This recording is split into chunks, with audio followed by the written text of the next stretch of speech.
All right, full arm and middle delt day. I did 7 total exercises. Here are some setup and execution tips for each one that I did. Preacher curls. Number 1, the way I have it set up, this is heaviest toward the top, so you want to make sure 2 things are true. Number 1, the upper arm is glued to the bench. You don't want to be seesawing every single rep, although that may be valuable later in the set to kind of give you some assisted reps toward the end. Keep the upper arm glued to the bench, number 1, which is to say the bottom of the triceps glued to the bench, and also keep your chest glued to the bench. If the cable is pulling you forward and it's at a significant enough load where it will pull you forward, make sure that you have some kind of anchoring at your chest as well. So make sure those 2 points don't move. Do the curls. Fairly simple. Second biceps variation that I did was a face away curl. When I do these and I don't have something behind my arm, I don't like to make it too heavy in the stretch, so I'll do something like more of a pause at the top position, kind of like I was doing with the preacher curl. I think that's, you know, despite what all the cultural trends say now, I think it's a pretty good strategy to like pause at the top, pause at the squeeze, pause at the, you know, stretch position where there's load there. I don't think that's a bad idea in general. I think it allows for people to create more control, just own the motion a little bit better.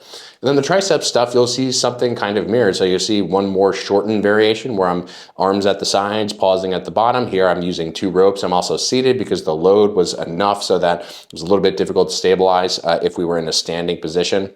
So sometimes I like to sit when I do the triceps extensions. 1 rope is fine as well, but 2 ropes just give you a little bit more wiggle room, a little bit more comfort on the elbows for me personally.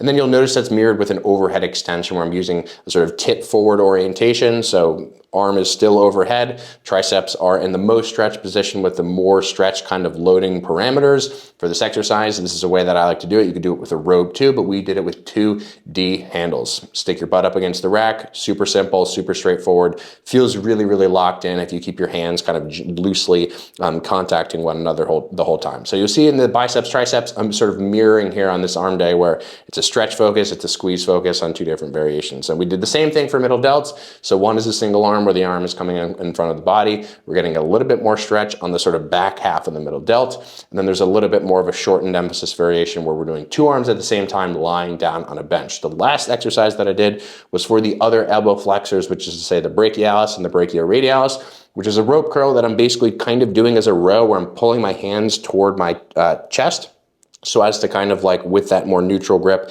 even maybe a little bit of a pronated grip, curling toward the chest to target my brachialis, my brachioradialis, and even some of my wrist extensors and deviators. So I think this is, you know, altogether a really fun, easy arm day to replicate across multiple days in the week. I do this exact arm day with just sort of different substitutes on each day. On Tuesday and Friday, I train arms twice a week. Everything 3 sets, all sets to failure. So that's how I like to train. Hope it was helpful in some way.